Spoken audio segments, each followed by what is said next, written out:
আমাদের একটা বাসা হবে আনুষা। বাসার সবচেয়ে প্রায়োরিটিপূর্ণ ঘরটা হবে আমাদের বারান্দাটা। একটা দোলনা থাকবে আর আরেকটা রোলিং চেয়ার থাকবে, তোমার করা ছোট্ট বাগান। শুক্রবার বিকাল হলেই আমি চা করে আনব, রোলিং চেয়ারে বসে তোমার বাগান চিনব, দোলনায় বসে থাকা তোমাকে তৃপ্তির চুমুকে চা খেতে দেখব। সেই চা বানানোর প্র্যাকটিসটা এখন থেকেই করছি আনুষা। তোমাকে বাজে চা খাইয়ে বিরক্ত করতে চাই না। ড্রয়িং রুমের উপর পাশের দেয়ালটায় ক্যাবিনেট করে দেব। তুমি তোমার পছন্দের বইগুলো সাজিয়ে রাখবে সন্তর্পণে।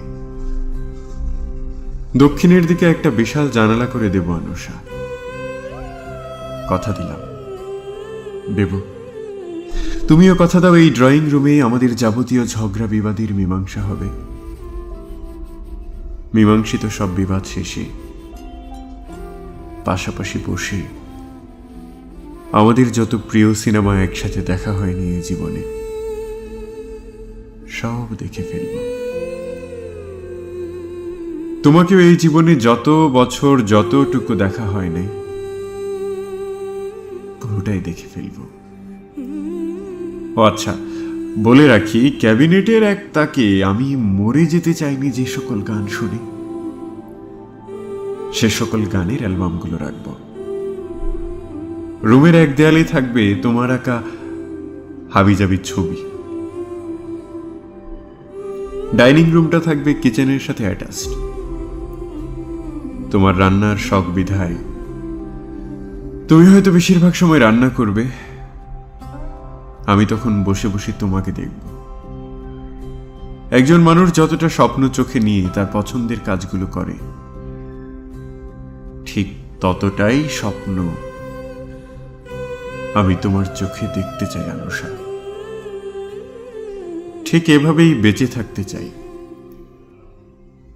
আর আমাদের শোবার ঘরটা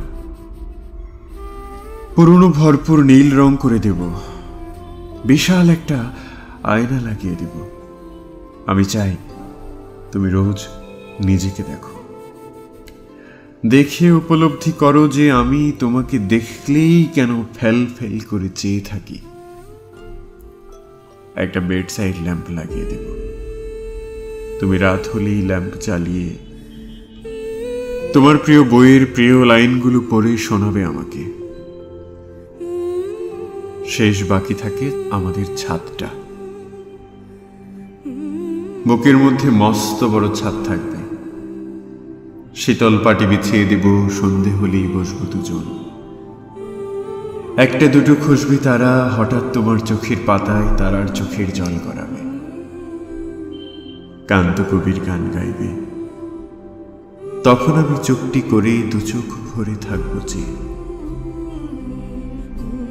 মনে থাকবে? তবু দেখো,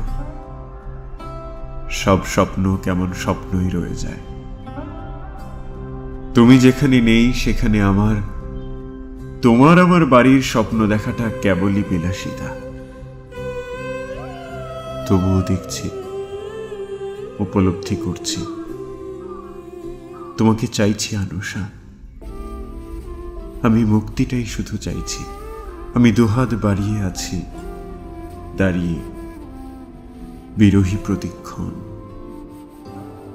তুমি রাঙা চরণে আহা মোর সিথানে এসে দাঁড়াও কখন।